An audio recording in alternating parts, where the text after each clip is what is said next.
If you love entertainment, current events, and Hollywood, don't miss Creator to Creators, hosted by the filmmaker Meosha Bean, known for the Shudder hit documentary Horror Noir and the acclaimed film Anatomy of an Anti-Hero, Redemption. This show features interviews with filmmakers and creatives from around the globe. Join the fun with guest celebrities and gain valuable insights. Subscribe now and follow Creator to Creators. Hi guys, welcome to another episode of Creator to Creators today. Today we have a very special guest. Hi, I'm Joe Staton. And I'm Joe's mum, Lauren Staton.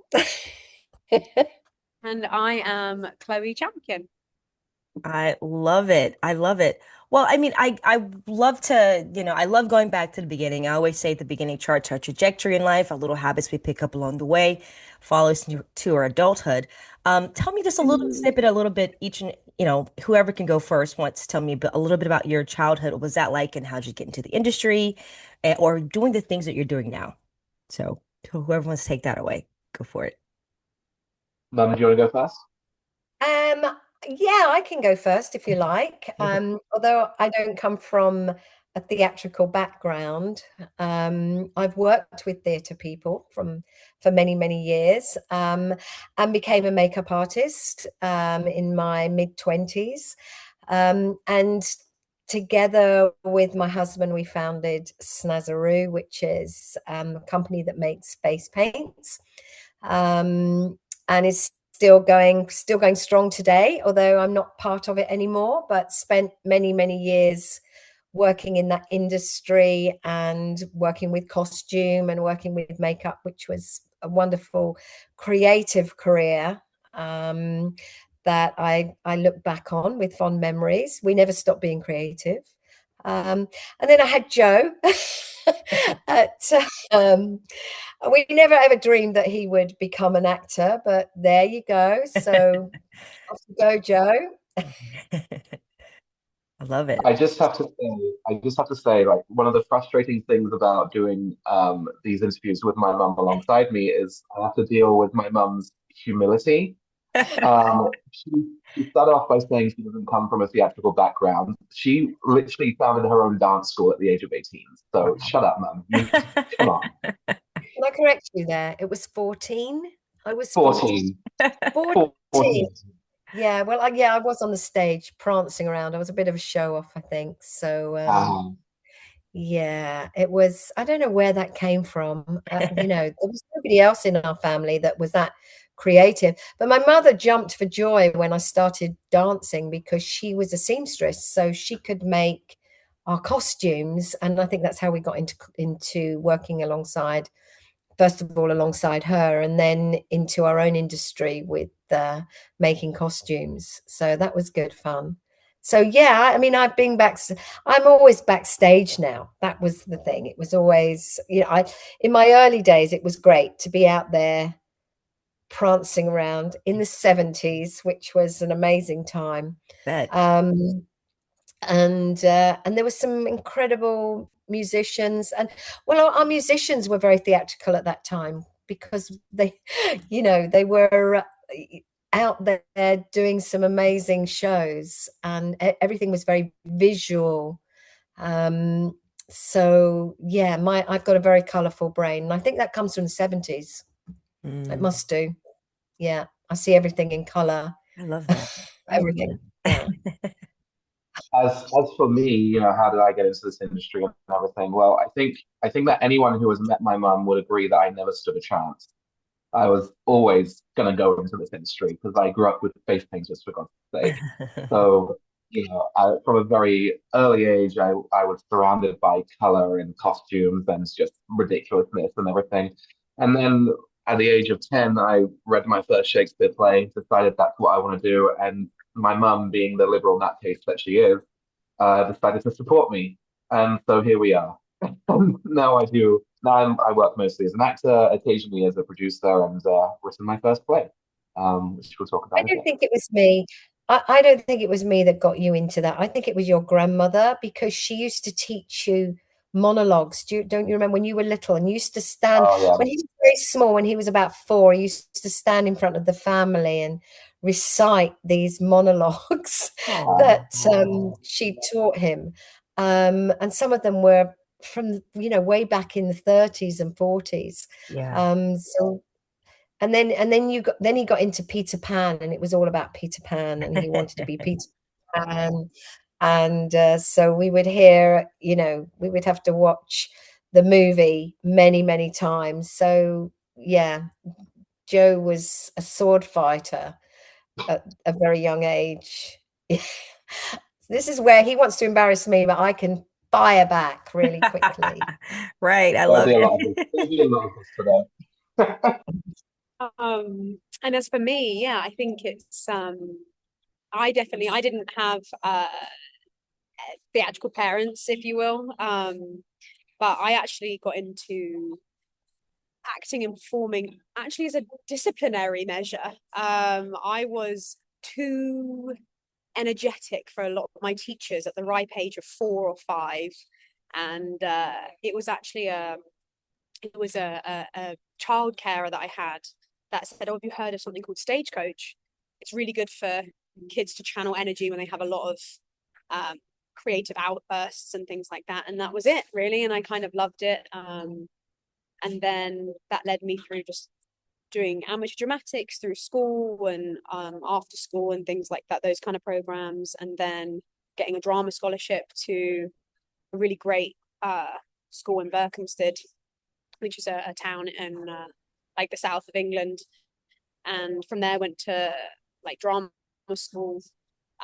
Originally did musical theatre, which I still love, but I've moved away from that part of the industry a little bit, and then found myself coming to New York doing straight acting at Stella Adler, which is where I met Joe. Was only supposed to be here for 10 weeks and then ended up staying for 3 more years after that, all legally, may I say. Changed my became a student for the 2-year conservatory, and I'm now just finishing up my visa application for my O1. So that should be coming through in the next few days, actually, which is exciting. And then, yeah, we love an immigrant story. But yeah, and that's kind of where I've met Joe. And now this is going to be our 9th Wow. project, Wow. I think, together, 8th or 9th. As much as we fight to stay away from each other, we end up always getting pulled back to work together creatively. But I think it's been a roller coaster, a crazy roller coaster for the last 3 years, but it's been amazing. I love I gave her first directing job. Correct. She owes her career to me. I do. I blame Joe. I love that. I love that. So, I love what you're doing with this project, collectively, together. Tell me a little bit about like kind of like let's start from the beginning. Like what drew you to this story now and not, years ago? Well, so basically, Mum wrote a book. So Mum did this amazing thing in the 1980s, 90s, and everything, where she started this big face painting brand, her and my dad, which sold all over the world. And I always grew up knowing about it and everything. But then she wrote a book, and I read this book, and the book was all about how she did this, how she created this amazing thing with my dad. Um, and it was kind of special for me to read because my dad passed away when I was 2, so I didn't know him, and Mhm. so I got to sort of read a first-hand account of not only what he was like, but what they were like when they were doing this all together. And I read this book, I think it was 2018. I was in my last year of drama school. I read it, and I could sort of see see it going on stage. I could see it in my mind, and on screen as well.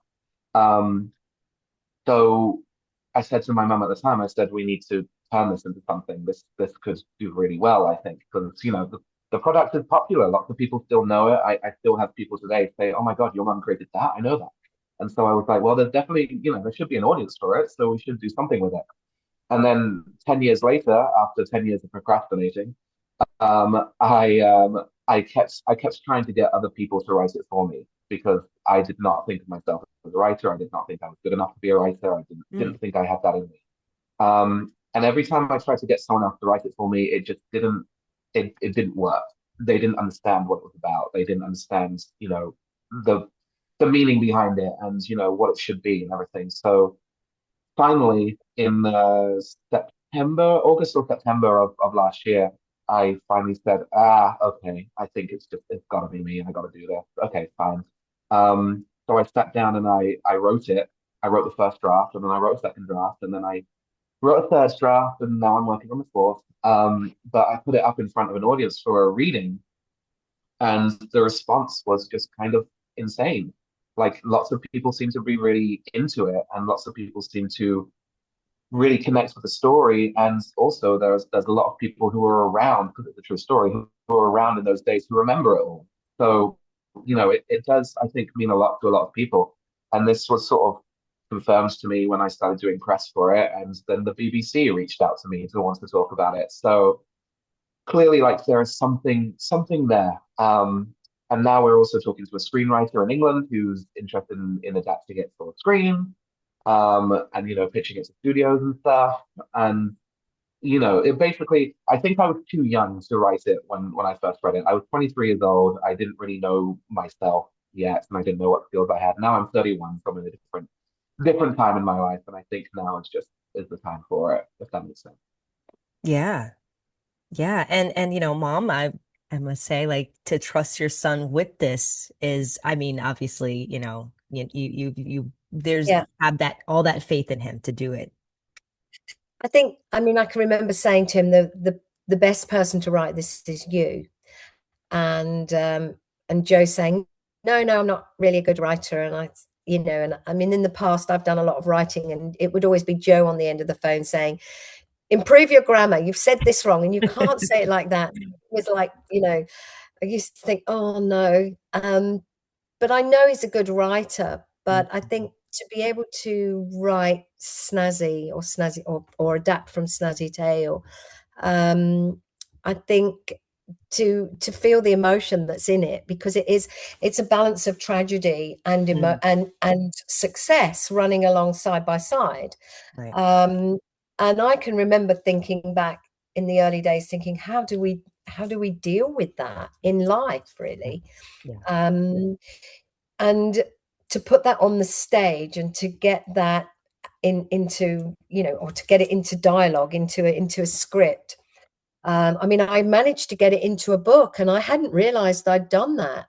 In fact, Mm, when I wrote the book, I was on holiday in Thailand for a month. I went to Thailand on my own and oh, just sat on a beach in a beach bar and wrote the whole of Snazzy Tale oh, without any research. I didn't need to research anything. It just all came out. It was all there. So there was a lot of, I don't know, the whole thing came together very quickly.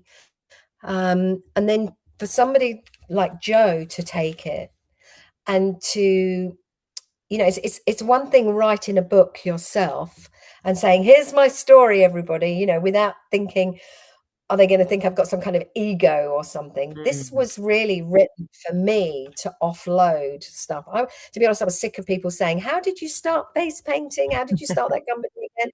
And I thought, all right, I'm just going to give you the whole lot in a book. For Joseph to take it, he sort of, because he knows me and he can hear my voice in it, he was going to portray the story really well. And he was the right person to do it. And not only that, it was one fascinating way of him to learn about his dad. Yeah. And so, yeah, I mean, I'll get little messages at night going, what would dad have done if somebody said this to him? How would he have responded? So this is a really good way of knowing somebody that, unfortunately you lost at an early age. Yeah. Yeah, I was just thinking about that. Like, how do you decide, what truth to keep and what to let go of when you're adapting, real life? This is so funny because look at my mum's face right now. Really laughing, yeah. This is so funny because mum, when she wrote the book, wrote a very clean version. She wrote the nice, basically. She didn't say anything that anyone did wrong. She didn't say anything that like was dirty or mean or anything like that. And the play is very much the opposite of that. I dug in and I was like, okay, so with plays you need conflict, with stories you need conflict. So I got chatting to mum about, what was the what did you not say in this book that we can now say here? Yeah. And it's funny because, some family members, I won't say who, are not too happy. Um, but, it's, I we're not trying to make anyone look bad at Yeah. all. And there are some characters that could be featured in the story that we've not put in there for reasons. Because there's just, what they say, if you've got nothing nice to say, then don't say it at all. Um, Yeah. and the characters who are in the play that maybe, do come across sometimes a little, that you can always understand where they're coming from. You can always understand at least, their position and why they are like saying things or doing things the way they are. They're not inherently, bad or anything like that. Those people have not made into the script. Yeah, definitely. I totally understand that. Um, Yeah. um, I question for the, director. When you first encountered this story, what made you say this has to be on stage? Or not even just that, but what responsibility do you feel directing something that is rooted in real lives and real lines? I think it's linked to what Joe just said, really. It's the truth. It's like any play that you do, you're always trying to find the truth. Most of the time it's fiction. So whatever you have on the page, everything else you can kind of fill in the blank. You can imagine, you can have your own spin on it. When you're dealing with real people from a real time, it's you've got more to answer to. And people can fact check you very easily and very quickly. Hmm. But I think the real truth behind the story that is actually a lot more universal. Yes, it happens in a small town in England, but it's these big successful corporate or commercial businesses, sorry, that start from such a vulnerable and unique place that we often forget that most businesses started that way. And then they always say never work with children, animals, or family, Hmm. right? In your career. But I think there's this teetering seesaw when you do build something with family, and not just like this play, but Hmm. what Lauren did with her partner. You think, oh yeah, of course you love it, but sometimes you then bring work home, and there's no barrier between work life and home life, where often you can just shut the door and leave it behind. And it's that complex relationship which I love. I love family dynamics. I love, tough love. And sometimes the people that you have the most trust in, the most faith in, the most love for, you can get so hurt the most by those people. But it's the underlying of, like Joe said, like you always know where a character's coming from. Hmm. And it's like, oh, but what if I don't I'm identify more with this character, but if you look at it from that way, you can really take that step back and look at that whole how different people's perspectives and what they had to gain from a certain argument or a certain success story. It's like how that kind of navigates the time, and then when time is cut short, what you're then left remembering and what you're left going forward with. It's just beautiful. It's a that part of the family with the addition of a successful company Hmm. is beautiful. For me, that's everything. Yeah. I love that. In telling the story, Mm. did you discover anything about yourself that you weren't expecting? Me or Yes. Chloe? You, Joe. Yeah. Me. Okay. I think Chloe just took a very deep breath just then. Yeah, I right. was like, She's like, my own relationship with my mother. That's what I'm gonna say. Stuff that I wasn't expecting. I mean, I've always been a procrastinator. I've always been someone who I don't feel is very organized. I've that's just who I am. I accepted that a long, long time ago. So what I wasn't expecting was to finish this project so quickly. mm, I wasn't at all. As soon as I started writing and couldn't stop, and then finished, and then did another draft, and now working on another draft. I mean, if you'd have told me that like 2 years ago that in 5 months or so I would have been on my fourth draft of a play, I'd have said, "You're crazy. That's not who I am at all. I can't do that." So I definitely learned. I think I'm just wired in a way that if a project is important to me, I'll give it its due time and attention, and if it's not, I just won't. And this is clearly something that's very, very important to me. So, I think that was something I learned. Yeah. Yeah, and I mean, I already knew this, but I learned that my mum's a nutcase. I mean, I already knew she was a nutcase, but this just like confirmed it all. Yeah. I love it. Yeah. Yeah, that's true. That is true. Yeah. Yeah. A risk taker. We jumped in to a business that none of us were trained to do Love or it. had any knowledge of. I mean, I wasn't a makeup artist or at that time. I knew nothing about cosmetics or, and we sat in our kitchen and went, we need to learn how to make this stuff because there's a need, and none of the other corporations that are making it, or none of the other suppliers are making it to the way we need it for our market, for our kids. And so we just sat there and went, okay, well, let's do it, against everybody saying, oh, you can't do that, you can't do that. And we just did. Yeah. And it was, it took us, I think, probably about 2 years just to get the labor right, to get the actual manufacturing right of how we pack this stuff, how we make it. Yeah. Each color is different, it has different properties.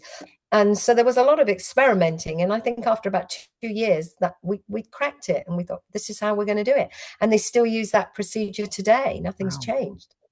That's awesome. So yeah, it's really good. I love this. Very This is a question for everyone, or both. good. Was there ever a moment when you both like saw the same scenes completely differently, and how did you like work through those moments without losing the heart of the story? Well, I will say very quickly, when it comes to me and Chloe, Chloe and I work very, very well together. I will say that we've got a very good mutual respect for each other.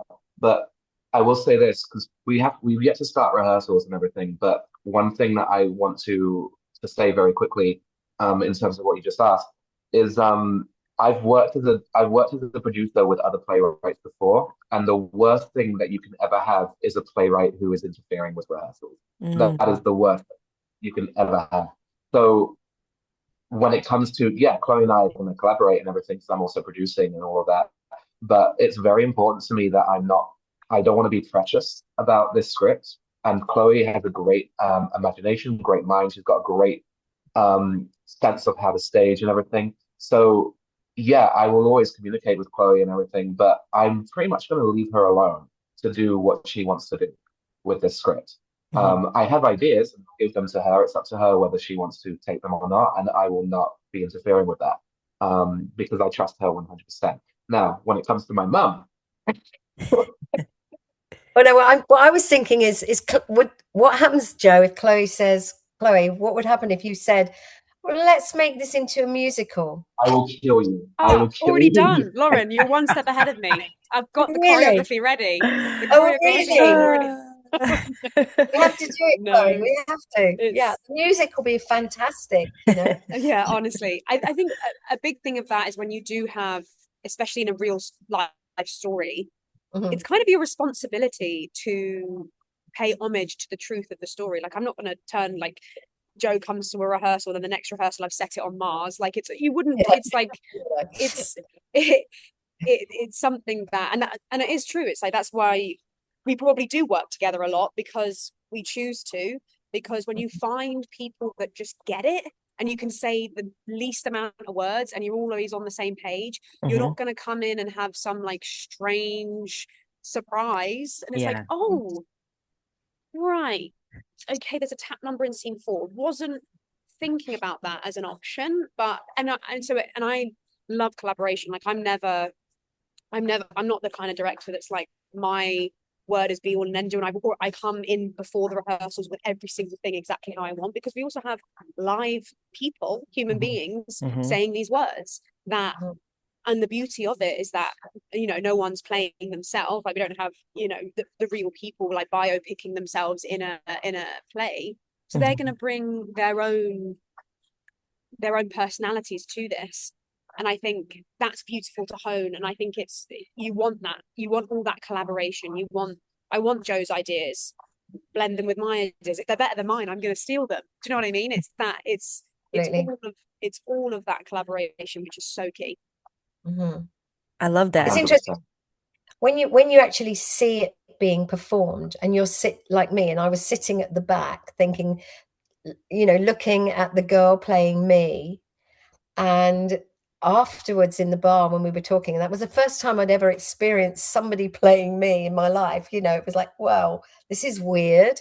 And people were asking me what and how I felt at certain scenes, and that was interesting because there were things that came through as a surprise, surprising to me. But I think when I spoke to the girl playing me afterwards, and she said, how did you feel about it? And I just went, you know what, you came across much nicer than I really am. And she said, oh, really? I said, yeah, I think you're much too nice to be me, but I was saying that as a compliment as well. Yeah. But that was my first impression. But I mean, it was great what she did. And some of the things that hit me, a lot of people, in the play, at the end of the play, that's when the tragedy hits with Paul dying, and and it's very, very sad. And everybody said to me, was that the bit that really hurt you, that you got emotional with? I said, actually, no, because I've actually dealt with all that in my life. But what surprised me, I got more emotional at the beginning of the play, where it was all the, as they were portraying us building a business, the blood, sweat, and tears. That was emotional to me, thinking, oh my God, I remember that. Yeah, we said that. We felt like that. We did that. So that was coming across. So I was really impressed with that. And that's when I started to tear up a bit, sitting in the back row, thinking, oh, I'm going to cry at this bit. That was very real life. But, the end, although it was a sad ending, I processed that ending so many times to survive. It's a survival streak. So, yeah. Wow. That's beautiful. That you that you process that. And not to just, stay on that, but because I'm kind of going through something that is kind of like, I'm in a process of things. Do you think there's moments, I mean, obviously, yes, you process it, but do you ever think there's moments where, do you feel like, okay, is it too soon to process something? Or do you think it's like, is there such a thing? I think when you're going through that, you become aware of what other people may think of you processing too quickly or not fast enough. Or, that saying when people say, well, you have to move on now. Like, that never made any sense to me at all. And I tried to take people's advice and go, okay, well, I'm moving on. I'm going to move on. Yeah. And then, the whole thing about Snazzy Tale was about, that it came out through moving on and then realizing that you've not moved on at all. Because how do you move on from something that was so amazing? You can't just put it in a cupboard and forget about it. Because there's a child walking along the beach with his face painted as a tiger, and you think, oh my God, that was part of what we did. And so there's always a reminder there. But I mean, for when you say processing, whether it's grief or processing grief, because I had to process the loss of a husband, and then the loss of what we had, not just him, but what we had together. And that was huge, that what we built together. So we sort of climbed a mountain, and it was almost people telling me, forget the mountain, forget about that, you can't do that, it's impossible. So don't feel bad about, just celebrate everything, celebrate it all. Yeah. Love And that. that will get you through it. Yeah. If you're going through trauma, just celebrate it all. It's yeah, you know, people can get through it. They can. Well, I'm here. I'm still here. 30 years Absolutely. later, still surviving, you know. Absolutely. I love that. It's amazing that you guys are both stepping into Julius Caesar. How does performing something's as a classic influence how you approach something so personal? Oh God. Yeah. Oh gosh. Um, yes. I think when it's a different amount. It's like it's weird. It's like a different kind of pressure. Both are precious. You have something that someone's I mean, Julius Caesar obviously was a real person and a lived experience, but we don't know anyone alive today that can tell us how that felt. But with Snazzy, like we have, it's such a delicate, it's a beautiful thing that is, and Lauren says it's a celebration, it's a precious thing. And then with Shakespeare, I think is also, this big, the Shakespeare cloud of scariness sometimes. Yeah, I think what I love about acting and directing in Shakespeare is the attention to detail and the focus on the words. So it's like focusing on the story that Lauren wrote, that Joe has then created into a play format, and it's what we can find in the words first before you start putting your, a lot of it is actor and director ego, like coming in with like a theme and like before you actually dig into what the words are saying. And it's the same with Shakespeare. It's all there for you, and then you build upon it rather than forgetting all that and then doing your own thing. Um, yeah, I would say that's probably the biggest thing that I try and take from something as big as Julius Caesar and Shakespeare and bring it into everything. To be honest, I'm just sad that Chloe gets to stab Caesar and I don't. I'm off stage when that happens. So iconic scene, and I've got to be off stage for it. So, That's but also it's true. okay. But no, I agree with everything Chloe said. Yeah. I love it.